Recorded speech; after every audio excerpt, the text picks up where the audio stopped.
Well, Victor, that's your third win on the DP World Tour, your first Rolex Series event. Just sum up what it means. Yeah, it's fantastic. I think those Rolex Series are a Rolex Series for a reason. They're hard to win. It's great fields, great courses.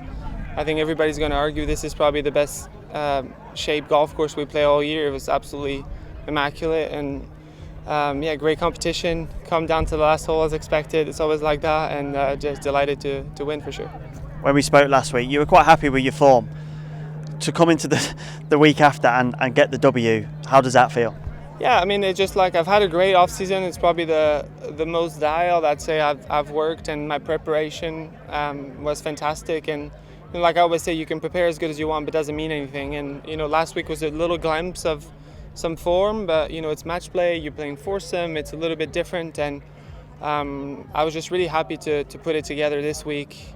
I definitely. I mean, you always want to win. You don't expect to win. It's a great bonus. Let's talk about the round. Start of the day, a few shots behind. Got off to the perfect start with those two birdies. What was in your mind, your thought process this morning as you headed out there? Yeah, I mean, you don't really look too much. There's too many guys. It's not like there was just me and Seb and we're in the last group and Grant, and all of a sudden it's like it's going to come down within this group. It ended up being a little bit like that, but you start, there's 15 guys within 3 shots of the lead. You're going to have to go lights out, and I wasn't, I knew potentially out of the 15, maybe a few guys were going to try to push early and maybe take themselves out. But yeah, the birdie 1 and 2 got me off to the ideal, and then I hit a great iron shot on 6, 2-putt 7. So it wasn't like I was doing anything special. I was really doing my job on the front side. Made a great birdie on 10. 11 is definitely a bonus once I hit in the fairway bunker and then pitch out and hit the 9-iron to again a foot. So I didn't really have to make putts. The bogey on 14 definitely made everything, put everything pretty much back in the tournament. I felt like I was pretty much a birdie away from having a bit more cushion and being able to because I knew the finishing holes in off the left. I didn't know exactly where the tees were going to be, but it's going to be difficult. And I think the birdie on 15, was great. Just like keeping the pressure on, bouncing back from that bogey on 14, and then going down 18. I didn't really know where I standed. I hit in the bunker. It wasn't the best of lie. I hit it left. It's not in the hazard. I know Seb's going to give it a go, and 6 was luckily enough. There's often big moments in rounds. You had 2 of them. Let's talk about 17 first. Finding the bunker off the tee. What was the thought process in the shot? Obviously, you hold out. Yeah, I mean, I think I've worked really hard in my short game with Pete over the last 2 years, and I've always believed that there was going to be a shot that was going to just kind of like seal a bit of that, work. And it's a little bit. It's like putting. Sometimes you see guys, they work on their putting really hard, and then they come down the stretch and there's that 6-footer that nobody wants to have, and he holds it, and you know how much that means to that player in that moment, and then he goes on to win. And for me, it was that moment there on 17. And 18, finding the bunker. Wasn't a great lie in the bunker. Just give us your thoughts on that hole. Yeah, I knew the bunker wasn't horrible. I mean, Padraig, I think in the group in front of me was there. I think Shane yesterday was in the bunker or maybe around the bunker and still made 4. So it's not like you're dead. You're out of the hole, and the tees were up.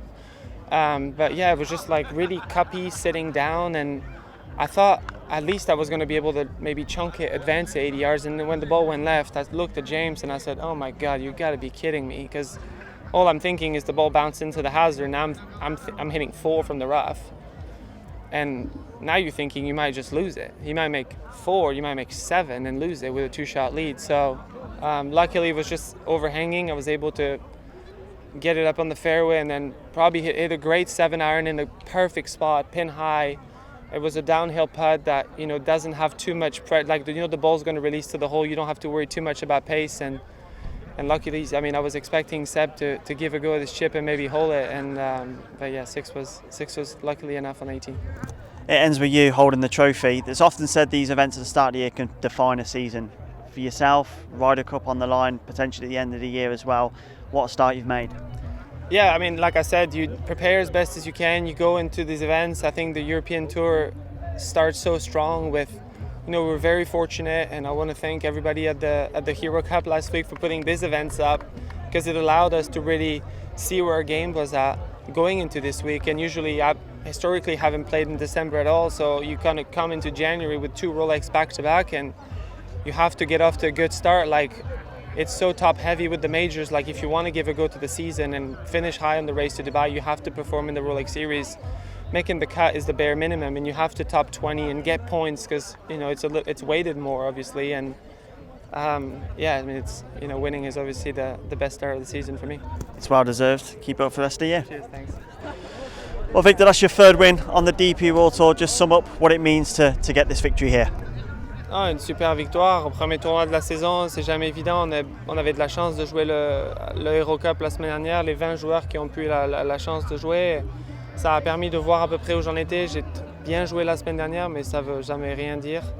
Dans un tournoi de 72 trous, et voilà, de démarrer la saison comme ça avec un Rolex Series à Abu Dhabi sur un parcours qui était fantastique et finir avec une victoire, c'est le départ idéal. It was a dramatic day. Just try and summarise your thoughts on the day. Oui, j'ai fait un super début de partie.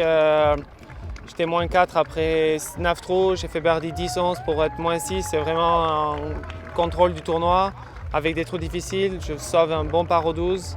Et après, on sait que le retour à partir du 15 va en contre. Les trous vont être difficiles. Et j'étais vraiment content de finir avec certes deux birdies 15-17 et le bogey 18 a suffi pour gagner d'un point.